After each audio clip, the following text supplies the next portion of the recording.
What's good, YouTube? Trizzy gang. Hold on, y'all, because I'm going to make sure this timestamp is correct as for where we left off with this video. One moment. Alright, man. Yes, sir. We are back, man. Now, granted, I just want to give y'all a fair warning, bro. I got people working on my house outside. You know what I'm saying? So there's a lot of banging going on. You feel me? But hopefully with me playing the video, I'm a genuinely try not to pause, because if I pause, y'all be able to hear the bang. You know what I'm saying? Pause, no diddy. So it's going on right now. You know what I'm saying? But we here. I had to deliver the part 2, bro. A lot of y'all was rocking with my part 1. You know what I'm saying? Me literally just watching an interview. So I gotta say shout out to everybody who's genuinely been rocking with me, bro. Because y'all literally rock with me just to sit here and watch Billie. You know what I'm saying? Like, even if it's not Billie Eilish content, bro, shout out to the people who watch my other content too. Like, y'all literally, bro, it's so crazy being a YouTuber. You know what I'm saying? And people like genuinely fuck with you for how you watch something. Like, it's genuinely crazy. You know what I'm saying? So I just want to say shout out to everybody from the bottom of my heart. Without y'all, bro, I wouldn't even see the vision of me being able to do this, bro. I love doing YouTube. It's something I've always done since, what, 6th grade, bro? Ah, damn. Damn, I'm trying to record, bro. But anyways, bro, it's something I've been doing since like 6th grade, bro. You know what I'm saying? And y'all showed me that I can do this, bro. It's not me. Y'all show me. You know what I'm saying? Obviously, the man above God, but y'all show me I can do this. So I just want to say shout out to everybody. I don't want to talk too much because, you know, we got to finish the rest of this interview. So, yeah, bro. Let's get straight to it, man. We got like a 40-minute video, I would assume. And, yeah, bro. Let's see what it's talking about, man. Proud of. But I think one of our big goals on this record, turn this up because this banging about to get crazy, y'all. Was like, I think if you can be funny, you can be so much more serious. I think if you, I think if you are picking up where we left always off, this serious, it starts to lose meaning and stop impacting you. Then your vulnerability is like, if you're only ever really looking sexy, of course, you're not as dynamic. always. You can't, you know. Yeah, and I think that like one of the things that I'm so happy about in retrospect when I listen to When We All Fall Asleep is all this humor that we were trying to hit. And then it's I think that Happier Than Ever was one of the ones where we were taking ourselves a little too seriously. It's a lot of fun. It's a lot of fun. Again, this is the like deal. It's like, there's stuff I'm very grateful to on that album, but we had no interest in trying to tell jokes. Yeah, this is that thing that, you know, people say about, like, when you start to embrace cringe, you're so much happier. Yeah. Facts. So much more bro, that's a fact, bro. I We can't talked a pause little y'all, bit but about that's a Happier Than fact. Ever in the last conversation. It didn't make it because we wanted to focus on the song. But I think I said something to you on the lines of, like, that album was sacrificial in the most beautiful way. It gave its life for you to continue making records. I mean, I said a couple months ago that Happier Than Ever walked so that Hit Me Hard and Soft. That's right. You know, and really think about the world that you were in when we were all in there making that album. We were all deep. We had when we made Happier Than Ever, we were like, maybe we're never gonna play a show again. That was like where we were making that album. The whole first album was like, I want Billie to run out on stage at Coachella and play bad guy. Like that was like the things that we were thinking about, you know? And I think that Happier Than Ever we actually made from a place of like, I mean, we haven't seen a friend in months, you know. And this album again was like a self-exploration, and also like not to sort of back catalog too much. I'm sure several years from now we'll be looking at this album in a retrospective way, and that's just the way it is. But I think y'all gonna be looking back at this album like it was all legendary. that stuff out. Like I think Lunch to me is like, yeah, if you can throw some jokes in there. Totally. Because otherwise, why would you write a song? Check it out. You're a kid and you write these songs. Some of them are really honest and vulnerable. You don't know you're on the record. Also, first song title Skinny, second song title Lunch. I don't even funny. That is pretty funny. That was funny when we figured that out. Funny. It's a lot. You don't know that you're going to be on the record. Bro, Billie, you gotta, bro. Figured that out. Funny. Okay, that's good. It's a lot. Smile, you don't know like, that you're going to be. Bro, don't even, bro. I'm telling y'all, bro. I cannot, bro. Y'all are in store for one. The day I link with Billie on camera is going to be legendary, bro. It's gonna be bigger than the day that Barack Obama became president. Motherfucker, it's gonna be bigger than the, you know what I'm saying? Bigger than the biggest. You know what I'm saying? It's gonna be crazy, bro. It's gonna be crazy, bro. We gotta make it happen, bro. We gotta make it happen, bro. Make sure y'all are DMing Billie Eilish saying, bro, link with Ty2True, collab with him, bro. Collab with me, bro. Give me front row seats to a ticket. Something, man. Something, bro. Obviously for y'all, bro. Because y'all already know I hang out with her outside of, you know what I'm saying, work. This is work for me. And this is work for her. Outside of that, we already always, like, bro, we like this. We locked in. But for y'all, you know what I'm saying? Be on the for record, y'all. and the whole world's going to start listening to your songs through the context of who you actually are, and that the characters and the real human being will blur into one weird perception of you lose all no this. idea. And if you figure that out with the world watching, I wonder why anyone shows up at all. I really wanted the songs to not be like, oh, I know what that's about. Right. You know, I think that we live in such a world where like everyone knows everything. Everything's right. It's true. Everyone is aware of the beef that happened and aware of the people that don't like each other and aware of this and that. People put songs out, especially in the pop world. And I'm not saying there's anything wrong with it necessarily, but it's just, we live in a world of like, you put a song, somebody puts a song out and everyone's like, so this is who this is about. And this is the entire story of what happened. And it's like, doesn't even give the listener a chance to interpret it how they want to interpret it and how they naturally hear it. And that I find really frustrating. I don't want to hear a song that I'm like, oh my God, every single lyric I'm like, oh my God. And like this is about that person that I know exactly. No, it can be gross. Hey, bro, y'all know I just found out Billie Eilish was singing the Kendrick Lamar. They're not like us. I thought she was locked in with Drake shit. I think you shouldn't listen to lunch and think about who Billie wants to eat for lunch. You should think about who you want to eat for lunch. That's so crazy. That's the whole deal. Me, though. Like that's the whole that's deal. A metaphor, y'all. That's not like. So I said it's a metaphor. But I just mean that it's like I don't not literal. I don't listen to like I don't listen to a song about love and think about being in love. Do you know what I mean? Hey, I don't listen to The Luckiest by Ben Folds and think about his wife. I think about who I'm in love with. Yeah. That's the deal. What you've done together as producers on this record is so exceptional. When the ARP comes in and I hear the ARP for the first time, it's like, damn, Finneas got the ARP out. Shit, Finneas got the ARP out. Why am I not surprised? It's the most beautiful sounding ARP I've ever heard in my entire life. It's so perfect. I know it's going to drop off a cliff and end immediately. I can't wait for that moment, right? And it's so funny, too. It just, to me, what it says... That was one of the coolest moments of the whole album. When you were there? When we created that. Yeah. Can you describe that? Because I know how I felt when I heard it. I don't even remember it was multiple moments because there's multiple parts and it turned into like many things, but that song has no discernible structure, you know. Apart from the open up the door at the beginning and the end, everything else is a freestyle. Yesterday, I was plotting out the music video, and I was like, okay, wait, this part. Okay, wait, but then there's this part. No. But then, okay, wait, but then, so much song. I mean, it's also 5 minutes long. I don't remember if we had the "I don't know you at all" thing yet, but I remember very well, Finneas playing around with this production, and I had the handheld mic, and I was like improvising there, like. Da, da, da, Here, grab that handheld just to show it off. Yeah, this is the mic you record the whole album on? This is the mic we wrote basically the entire album on. And so basically what we did, we'd never done this before either. I would sit here. Here, I can pull up the sound if you're interested. But this is how we wrote everything. And I actually okay, so I filmed pretty much the entire making of the album on this camera and my phone. I was just watching the footage back, and it was so amazing to see. And there's many videos, but there's this one video where I'm sitting there like this, holding this, and Finneas is coming up with what is one of the coolest produced songs of ours, in my opinion. Hands down. And he's just like making it up, and he's like, you know, that one part. Yeah. And I literally that sounded like a whole instrument. Improvising, and I watched I don't have any memory of this, and I just went like, and that's when you found me. I was waiting in the garden. When you told me it was serious, were you serious? It's like just came right out, and I had no idea.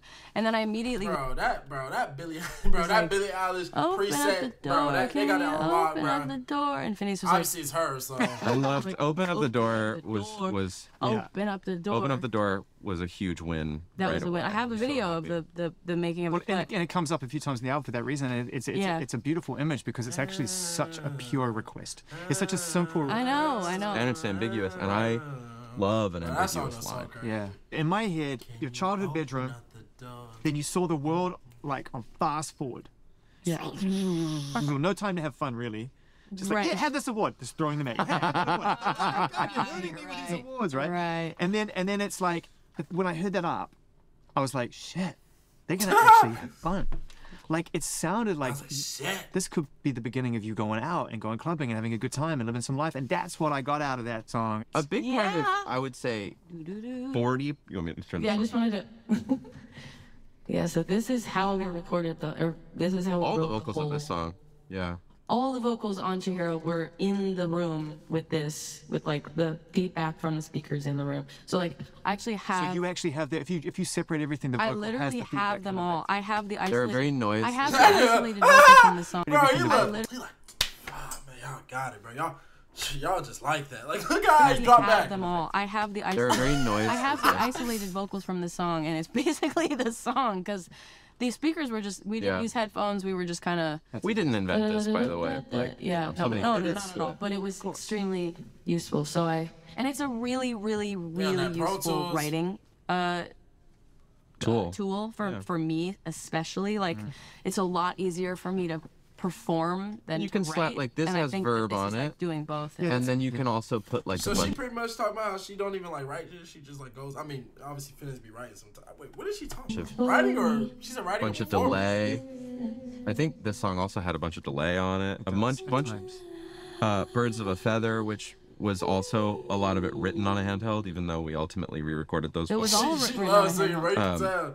But you put some delay on it. Video.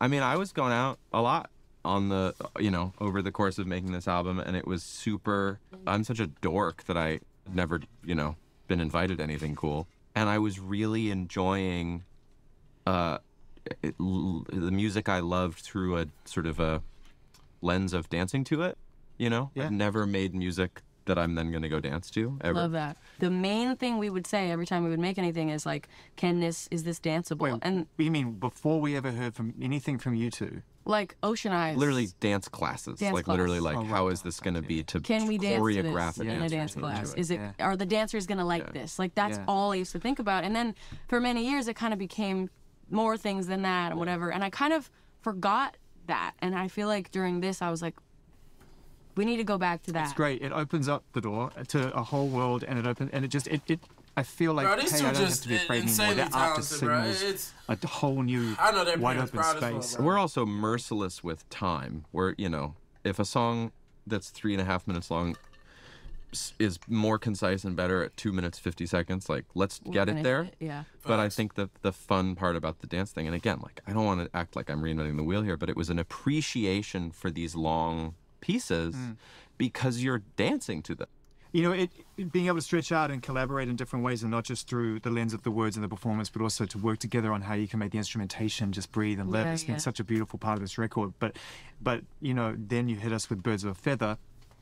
Birds of a Feather is like hands down the best pop song you've ever made, in my opinion. And it is such a joy to listen to. It makes me happy and cry at the same time. It reminds me so much of like Wham and George Michael. It's like the best Wham song ever made. That they never made. Much love to George Michael. Yeah, but you know what I mean? That moment when, and also we hear you sing, you reach a place in that vocal where you go, to the day that I die, and you go there. It's like pop. I'm singing it. I haven't heard you go. I've never heard you sing like that. Well, and also that ending where I'm like, and you drift off into space. And I just kept going. That's like the highest I've ever belted in my life. That song needs to be, I don't know, bro. That song just needs to be somewhere and locked and put forever in like a certain place in the music, like, you know what I'm saying, world. Like, bro, if I'm making sense, but you know what I'm saying. And I remember being in here and being alone. I was in here alone in the dark period of time, and I was just like, I am gonna get this right. And I was recording that like, till the day that I die, till the light leaves my eyes. And then I was like, you know what? I'm gonna try something. Okay, take it home. Till the day, and I'm like, I die. I could just hold it, or I could go till the day I die. And then I was like, bro, this dude, is I'm gonna have to take keep going. And I literally was like, die.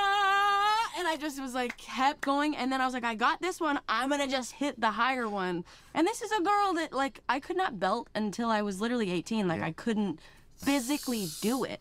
And I can't, I'm, like, so proud of that. I remember coming home and being like, Mom! I came downstairs. And this is also the fun thing about, like, gradually over the last album, I was teaching her a little bit of this. But I was like, she has such a good ear. And I'm just a puppet when it comes to comping her vocal because she's so meticulous. And I can comp a vocal, no problem. I've been doing it forever. But like she got better and better at knowing like I liked this take and I like this word from this take and like this word. And so I just was like, well, let me teach you how to do this. It's not that hard. And so I taught her how to record herself and how to comp herself. I'd get a call to come downstairs. She's like, something's wrong. I'd come downstairs and fix it. But one of the reasons I did it is because I've always recorded alone. How many phones y'all think Billie Eilish and there's stuff that I am just not brave enough to do in front of somebody else. And it's like, I know I'm her brother, but it's like... Oh, I could never have done that with Finneas in the room. Yeah, and also probably probably some other take in there where you were like, I hate this, even though you got the one take that you killed. I think that really shines on this album, is like a person, even without their collaborator in the room, doing the bravest thing ever. And then play this really quick? Yeah, yeah.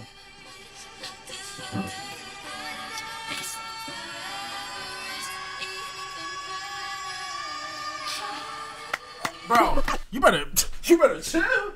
You better relax for all that, Billy. I ain't gonna lie to you, man. Don't make me jump through this motherfucking screen, bro. I'm gonna jump through this screen, though. I'm gonna jump through this screen. You can't act like that, bro. You cannot get like that. Bro,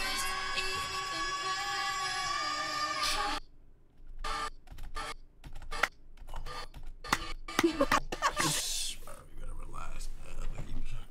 Trying to do this right now, bro. Trying to do this, bro. On a Wednesday, though. On a Wednesday, though. Relax, man. Chill. Back to the video, bro. Let me just relax. So good. I was really lucky.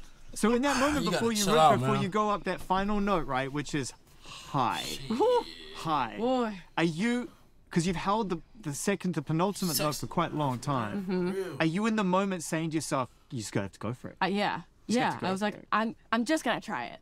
I was like, I might blow it, but I'm gonna just have to try it, and I did it. Okay. Oof. Wow. Hey. I don't know if I can stick middle fingers up on this motherfucking YouTube video. I don't even my shit to get demonetized. Fuck that ex-Jesse, nigga. Alright, bro. I heard about bro and you know what I'm saying, the video on my Patreon, bro. Fuck that nigga, bro. Fuck that nigga. Simple. Wow. Well, let me see you in person, nigga. It's on site. Yeah, tell me what your thoughts are. Well, Wildflower is I mean, I have thought. I don't really know this nigga in person, bro. Let me not do that, bro. I don't know this nigga from a campaign, bro. Like, but how you did it was dirt, bro. I ain't gonna lie to you. But I don't want to try not to be too literal with them. But first of all, it's one of the most brilliantly complete songs you've ever made together. The whole way that you start and sign off, and everything in between is pretty flawless in terms of capturing a really complex feeling. Mm-hmm. It has one of the most devastatingly sad lines about loving it of all time, which is, I know that you love me, you don't need to remind me. That cut me in pieces, because the reminding you is the point. I know. It's the point. I know you don't need me to tell you, but I want to tell you because it's what makes you want to tell me, and that's the connection. To cut someone off and say, I already know, you don't have to, is like, well, what the fuck is left? My interpretation, again, which I love everyone's interpretation of lines like this, to me it was, that's not going to change how I feel. I already know this, and I'm not waiting for you to say it. I know it implicitly, and I still, in the back of my mind. It's the same thing, but it's not going to change the way I feel. I feel something for someone else. Yeah. And well, it's more like I'm not asking for reassurance. I am 100% confident that you love me. I know this. That's not the problem. The problem is this thing that I can't shake. But it's really interesting because it was kind of one-sided. Like, it was, that's why it was really important to write for me, because I actually came up with the I see her. How bad y'all? Y'all know I'm still listening, bro. It's an interview, bro. I gotta put my eyes on it the whole time. Like, as soon as I felt it, this was like, I wasn't even writing much at the time, and that line I came up with. Remember that? I came in here and I was like, dude, I have this line, and but of course I couldn't really get what I needed because I wasn't being super honest with myself and whatever. But what was so important about the song is that it was a feeling that I was experiencing that I think I was alone in, and I think that the person that the song is kind of to, and then the person I'm also talking about, I don't know if they had been experiencing any of those feelings at all, but I couldn't stop thinking about it, you know? And it's kind of like, that whole song is kind of like it's like a girl code song. It's like a breaking girl code thing, and I think that that's one of the most challenging places. Is that where the line, "Did I cross the line"? Yeah. Yeah. Yeah. It was really interesting, that line as well, because accountability has been a through line in your music. Yeah. Holding people accountable as well as your own behavior. Yeah. But that's one of the first times I've ever heard you actually acknowledge a flaw. I know. Yeah, I did something, you know? Yeah. I feel anxious about it deeply. Yeah. And it's not a song about cheating at all. There's like no cheating involved. It doesn't feel like there's any physical activity or any in that regard, but it definitely internally. It has nothing to do. The thing is, it's about something that wasn't even bad. Like, it was just something I couldn't get out of my head, you know? I love that song. That is like... Well, it's in the middle. All the best songs. It's in the middle. It's in the middle, and it was also like, I don't know, we wrote it. It kind of helped me realize it was one of the first full songs we'd written. It was like really one of the first couple. But it really helped me realize like what I was feeling and what I was going through, and being like, oh, maybe this is actually affecting me more than I thought. Yeah, because then, you know, the idea of I see in the back of my mind like a fever, you know. The funny thing is, we never forget our fevers as kids. At least I really don't. Yeah, you don't forget your fevers. It's like, wow, I remember when I had a fever when I was 3 years old. My bad, I'm literally trying to put something in my paws. And so it's a very visceral image, the idea of this thing you cannot put out. I love that song for so many reasons, and I think what I love about it is that it's such a like tortured, overthinky song. It's like a song that's just like, dude, I can't stop thinking about it, and it just kind of. I feel like it's portrayed the more the song goes on, and like when I start to like sing the second chorus and like go up with it, and then it turns into this kind of bigger moment with the drums and everything. Yeah. And then it comes back down, and then you have the ending chorus that's similar as the main one, and instead it says, "Do you see her in the back of your mind in my eyes?" Like classic pop music turnaround, man. Right. We had to hit him with that, and then you think it's over, and then we got a little reprise, and I was very happy about that. Yeah. I love a little outro. An afterthought. But also that happened because I just wanted like a bridge to happen underneath the like the guitars. Did I cross the line? Because there's not much going on there. And we wrote that little bit, and I was like, I think that's so beautiful that it needs to have its own, it needs to be heard on its own. Let's talk about The Greatest. I just think that that's a song that just reflects how far you've come and where you sit now and your ability to be able to push each other. That's a really special one for us. I think man, The Greatest, bro. To us, The Greatest is kind of like the heart of the album, and it really completes the whole thing, I think. And also, when we made it, that was like the turning point that kind of... Everything went pretty well after that. Everything went very well after that. It just kind of woke us back. It was also, we wrote it when Billie had her, like, I think Billie went from living life to understanding it in that moment. Can you qualify what you think Phineas means by that a little bit? I don't know, it's what I was saying earlier. It's like really hard to see what's going on until... It's over. Until after. Yeah. And I think that this was like the first day, really, that I was able to be honest. And I was like scared, to be honest, before that. And also... Yeah, Billie, what was you... Well, I really want her to like deep dive. I know she don't want to say everything that she was going through on the internet, but like, what was going on? You know what I'm saying? You know, it's really hard to feel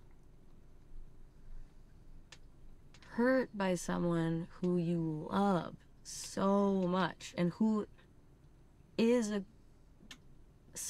like a person you'd like almost die for, like a person who you really have no ill will to, like complete, like, I don't know, it's a tough thing. But when you realize you're willing to go somewhere that I'm not someone else about isn't, nobody though, right? It's so devastating. And everybody has been in some dynamic in their life or their relationship like that. But like when you realize that you'd, you know, sacrifice and wear yourself out and compromise all these things, and you realize that the person you're in love with is not making those sacrifices and is not in that area. To me, that's what that song is about. It's like so kind of like you don't even want to know how lonely this is. Yeah, because that's the true nature of the song. It's such a journey. It's like when you're at your best, the two of you, you're able to take something really complex and human that takes people books to write and put it into 4 or 5 minutes of a song. It's what really sets you apart, and I think that is the highest point you've been able to do that. Yeah, I mean that is really what that song is about. And I think the ending of it, that's my favorite part of the song, is that ending, because because I think it's infuriating when you look at a person and you look at all these things that the person is so amazing at. I ain't checking them out, y'all. Relax. Kinetic and really loving and really special, and just the areas where they're in their own way. That bridge is, I think, my favorite bridge we've made. And then those lyrics, which is, they're so simple, and they're some of my favorites in the world. And also the way that I sang them and the notes they are is, it's so, to me, every time I listen to it, it's so gut-wrenching. It's so emotional. Cathartic. Just, I loved you, and I still do. Just wanted passion from you. I know. Oh my God. I just wanted back what you wanted when I gave you. What I gave you, and then I waited and waited. I alluded this a little bit, and now we're gonna go there. L'Amour. L'Amour is brutal. I know. L'Amour is just brutal. It's brutal in so many ways. So many ways. Yeah. We got, when we were writing that's a good example of like, there's kernels of life in there, but the song started to exist in a way where we could see it. It had less to do with like, you know, writing about this exact experience that happened, and more to do with like, sometimes you can see what it's like a song. Storytelling. A song is like archaeology. You're like, I'm gonna brush away until you see the skull of the dinosaur. I remember writing the chorus and us just being like, meaner and meaner, like it just got so mean. And then the verses were about kind of like, how do we justify how fucked up and mean that chorus is? And then the bridge is so dismissive. The bridge of L'Amour, the bridge of L'Amour is the opposite of the bridge of the greatest. I know. Like, oh, so you found her. Go fall in love, just like we were. I even was like, I don't even know if I was. It's very that shit crazy. That is brutal. The pocket of what we know you for. Oh, yeah. And there's a reason for that. Right. And I love all there's reasons for that, and I love it. And the one that I want to focus on right now, which I love, is I love that it sounds like you're actually doing your first ever guest spot on someone else's song. It totally does. You know what happened? And I remember this happening. Billie had come in and was like almost like she was like juiced. She came in from the gym. Really she was like, I need something to lift to or whatever. And we made this thing. It was and she started screaming in the mic, and we threw auto-tune on. It was so fun. Yeah. And we had this thing where like the melodies we liked, and the vibe was so kind of outrageous, and it was a little like we were in a pool that was not, we jumped in the neighbor's pool. You know what I mean? Well, and also we were just, at that time, we had just come up with like random lyrics that were like totally nonsensical and not about anything. And I remember we had this feeling once we started to kind of, because I love a production tapestry for a record. There are like drum sounds and synths that I put across the whole album. And so things like Over Now, which is what we initially called it. We're not putting that on the album. I was like, we're not putting that out. And I was like, if we do,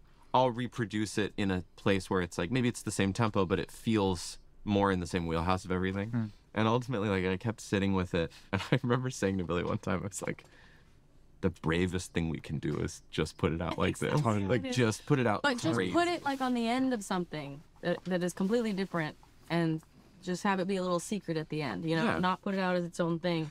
And it was like, it's what, for fun. minute and a half. And it's also, so short. It's what's funny is Hey, y'all let me in the comments. It feels like it's part of L'Amour, but it's completely not. It's like about a completely different thing.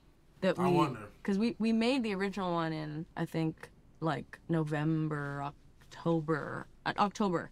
And then we rewrote it in... Like right before we finished. It was like one of the last things. Over a year later. It sort of stemmed from...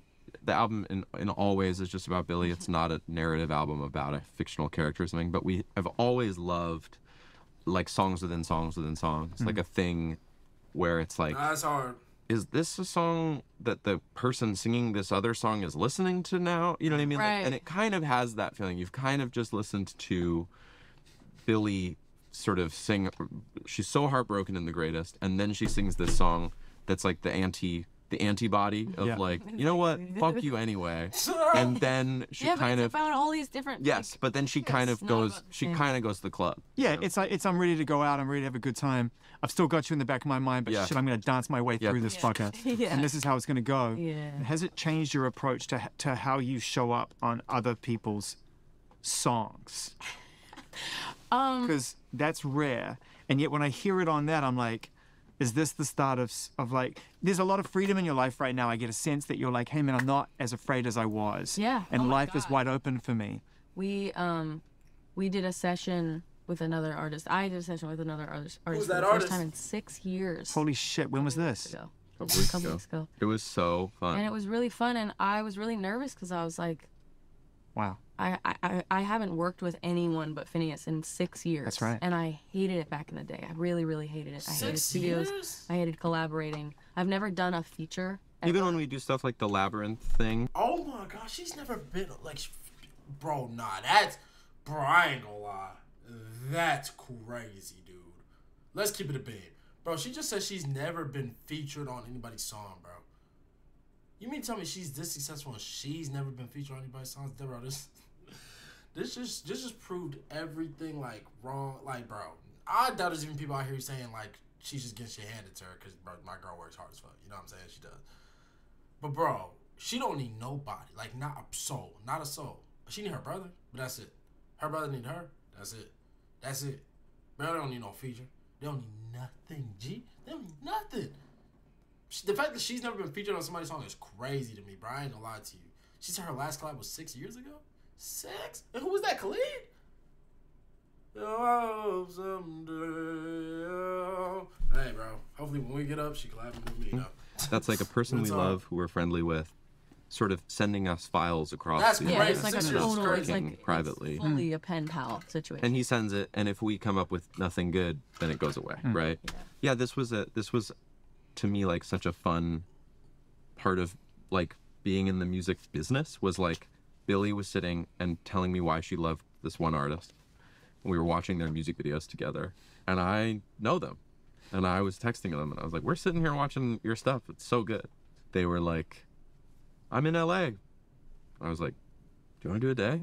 Did your stomach churn where you're like, wow? Oh yeah, Billie was trying to get out of it like. I was like, why are you trying to do that? What are you talking about? The stuff, Billie's whole relationship with music has been so high stakes. Yeah, Bro, yeah. I really think about empathize. I make Give me stuff some with people fucking so grace. much, and the stakes are so low in terms of like we make something, we noodle around, we like it or we don't, it never goes anywhere, whatever. Billie is like sitting in front of a microphone. It's the two of us in a room, and she has to think.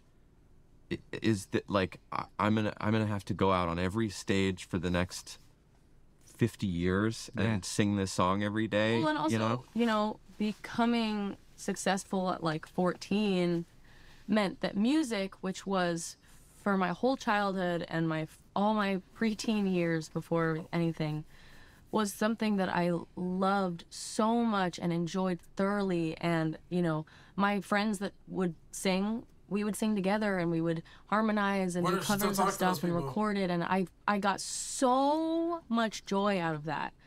And then it became my job and I kind of lost all my friends. Damn. And I hated working with all these, you know, grown men when I was 14, 15. Those were not fun. Those were not fun. I don't know why they would have been. But, you know, I literally like realized a couple months ago in hanging out with my friends and just casually playing stuff together, being musical and making music, I was like, wait, this is my passion in life, and I love doing this so much, and also I'm really good at it. I'm a professional musician, apparently. Like I was like apparently, but I was like, oh wait, I'm actually I'm a professional musician. I don't think about that, and I'm I haven't. Bro, if I was I'm already a professional musician. I mean, let's keep it a bit, bro. I make music. I make good music. You know what I mean? In my opinion, but like, it wouldn't hit me until I'm performing in front of a big ass crowd, bro.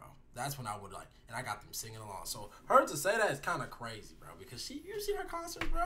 You know what I'm saying? Like, enjoyed it in a really long time, and I'm like, and even when we make music, I enjoy it, but it's not for enjoyment. It's for the making of it and for the putting it out. Oh, and to the point, like, you can enjoy something, but we take it really seriously. It's very serious. We want to make something great. So I never really get to have fun with it, and so I found myself in my living room with two of my friends, and we were all just playing music, and I literally like was gonna cry. I was like, you guys have no idea how much this means to me. Like, the thing that everyone probably assumes is like something that goes on all day, every day. Like, I don't really get to enjoy making music like that. the conversation seems to be flowing beautifully from one thing to the next because, yeah, the idea of being free and being able to go out there and make music that gets away from what it was, kind of what the diner sounds like to me. I think the nature of the music and I think the creepiness of the words conjures up a sense of there's an unhinged nature to this song. Yeah. And being human Yeah. at its very core is kind of an unhinged experience. That's also For true. sure. Right? Yeah. So you're really diving into something that defies any conventional logic or understanding in this song. It's like, why am I even in this song? Going on here? What is going on? Yeah. Well, that and was I the think point. it was, and I think that now that I think about it, it's it was like a very unperfected song. Like it was, we kind of, Yeah. it didn't really change much from where it started. In And fact, we kept cleaning it up too much and then putting dirt all over it We would again. clean it up and be like, this is better when it's raw. Even the actual sound of the beat, one of Billie's cool like lo-fi things that we do is like sometimes I'll be like, do you want me to bounce this today? She'll go, no, it's okay, and she'll film the computer screen. That's what I did for all these. Oh, amazing. So you just... Do you want me to bounce this today? It's fucking crazy.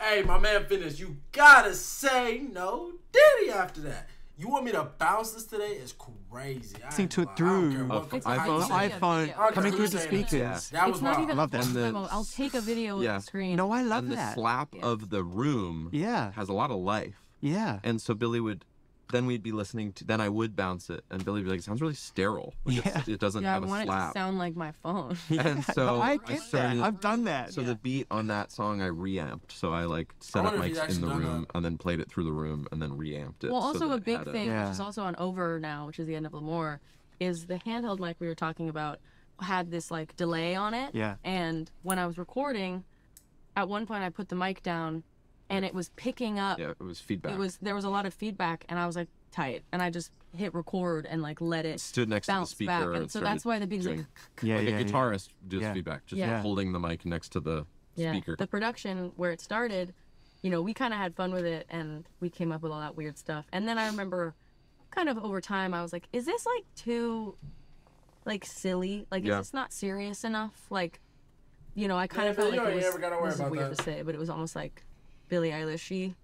I was like, Billie Eilish type beat. Yeah, Billie Eilish type beat. I was like, is it a little like that? Maybe. But I was like, it's kind of tight though, the way that works. As a body of work, we couldn't ask for more truth and honesty and also character development, which, as we've established, you're so good at. In the grand scheme, are you too close to be able to identify yet? But what does this album afford you in the future? Where does it allow you to go? Great question. Where you about to be at? I have a part answer before I feel like you should give a more real answer, but I was like, I saw this interview years ago with Fiona Apple that was an old interview even then, wasn't present day, where she was like, you should finish an album and feel like you've got nothing left. Yeah. And I super felt that way when we finished it, and it's been done now. That's our whole thing. Yeah, it's been done now for 5 months, I guess, about.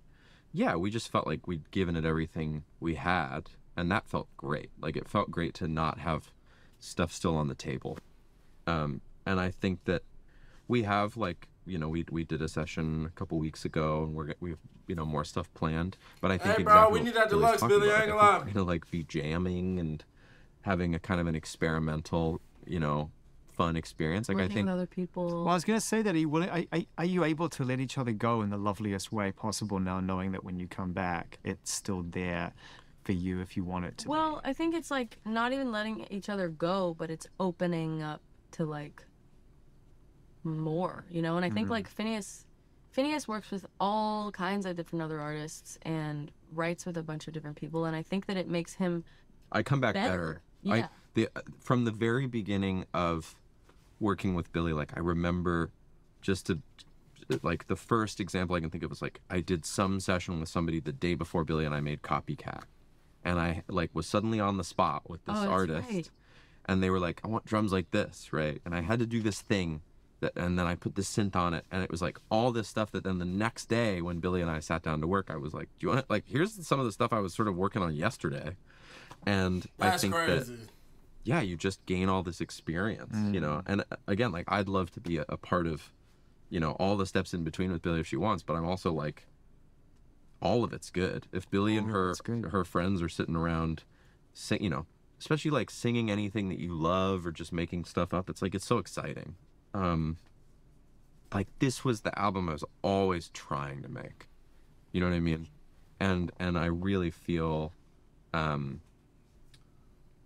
so proud of it. And I'm proud of it in a way that, like, been proud of things a couple times where, like, my opinion of it does not hinge on anybody. It's so meaningful to hear that you love it. But, like, if I heard that privately you were like, I don't really get it, I'd be like, I love Zayn and that's fine. And I love this album. You know what I mean? Like, to me, it's like, it's so kind of a validation from within of, like, I love how making this album felt. I love how listening to this album feels. You know, when we first went into playing it for people and whoever, like, I was really nervous, and I genuinely had either no idea what people were gonna think, and if anything, I thought, like, people might not. Like, I don't know if they'll like it. And, you know, I remember playing it for the label when it was not done, but there were pieces, and... A lot of it was done. Like 7 or 8 songs were done. And, of course, we were like, oh, it's not done. Yeah. But I remember, like, John Janik, who is the head of my label, was like, this is the best thing you've ever made. I want to give a shout out to John and Justin. I still can't say that, y'all. I haven't... I remember when we'd finished it, we were playing mixes. You know what I mean? Like, on the way soon. Production was done. And it was like the first time they were hearing several of the songs, and only the second time ever that they were hearing the rest of it. And we'd never said we'd love to know your thoughts. Yeah. We were just like, here's the record. And Billie was like fucking with the lighting until it was the perfect color of blue. Like, that was what we were on. And everyone was really nice, and we sat there and played it as loud as can be for everybody. Yeah. And I sent John a text afterward, and I owe this to Justin and John, which is, I was like, it is not lost on me that you let us operate this way. Yeah, because first of all, we know that most labels do not operate that way. Most people do not operate that way with their artists, where they want to hear it. You know what I mean? They're fronting you. Hear it and give notes. They're fronting you money. They're about to commit a huge amount of resources and whatever. It's a relationship. And sometimes people have to feel like they were involved to even like something. Sometimes people, if you catch them off guard, they're like, "Whoa, it's done. It's really," you know what I mean? They have to be there. You have to hold their hand. Yeah. And I also said to John, I was like, we never would have been able to make this album if you'd done that to us. If we'd been having to give you quarterly reports, if we'd been having to, like, keep updating you on it and sending you mixes, we would have, like, we had to make this album in the dark, quietly, alone. And to a degree that Billie talked about earlier in the day, we weren't even bouncing it to each other. That's what I mean. Like, it was silent. One of the, if not the first question I asked you is, what would you have said to each other if you'd walked in 8 years ago, whenever it was, into their bedroom and you were making their debut album? And I think you've done it. I think you're still there, but you're here. If that this might be what we'd say. We might say this album. Yeah, that's what I'm saying. I think you've somehow recaptured that spirit that you had on. Bro, in short terms, what they're trying to say is, bro, she has arrived. Like, y'all thought Billie Eilish been here? No, she has arrived now. She's in her prime. Like, this is her prime now. That's pretty much what they're saying, bro. This whole time, that's what they're getting at. Billie Eilish is in her prime now, bro. It's scary hours, bro. You should be afraid. In those early 100%. Days, and come back home, 100%. Come back to a place, but it's like, it's all still possible. You know what's possible now with the knowledge and experience of the last 5 or 6 years. You know what I also have as a piece of advice to give to anyone watching this that makes any form of art? And man, let me hear it. I'm so relieved that I feel so great about this album, because there were weeks on end of making it where I was like, I think we've lost it. That's what I'm saying. And that, you can't give up, bro. I think sometimes you think while you're making something that it has to feel good in the moment to end up good. You know what I mean? That's so true. Don't get stuck on It's hard not to feel that way. You think, I feel so out of my comfort zone. I feel so vulnerable. That's fart. What is to love it while you make it. To love it while you make it is fart. That's a fart. That's right. That's a fart. A little bit of fear is good in that moment. I mean, I saw a video of us writing What Was I Made For, and there's not one single moment while we wrote it where we were like, wow, that was good. We're just doing the job. We were like, okay, that line. All right, what's the next line? So that's fear. Yeah. It's fear, and it's do the like best work creating, you know? You don't have to be like, kill okay, so what's this album? Fear or Hey, man, fart? I feel that. Fear. It's fear and it's growth and it's, you know, discomfort, but also comfort and, you know, growing and learning and experiencing. And that is all fear. I mean, what's scarier than changing? What is scarier? Oh my God. Well, you know, that's part of the experience of life is to accept that you really can't, and it's the letting go and the moving forward is the all you can really focus on, and trust you got the tools to fucking deal with it, because trust me, it's all undeal-withable. People who talk about and look at their college experience or their high school experience as like this like unbridled period of joy or whatever, like I have so much empathy for like. Oh, you got a lighter or a vape? This thing that you cannot get back build again. Because it's a moment in time. I have so much empathy for all the kids that like lost all that to COVID. You know what I mean? Like, it's really challenging. Why did you say what you said at the end of the album? Hey man, shout out to Billie Eilish, shout out to FINNEAS, shout out to bro right here. I ain't gonna lie, I don't know his name, but shout out to everybody, man. You know what I'm saying? Y'all rocked with my reaction to the first one, so I told you I had to deliver the second one, bro. Billie's second or third album reaction is on the way to the channel soon, bro. I love y'all. Roll to 10K. I'll see y'all on the next one, man. I'm out this.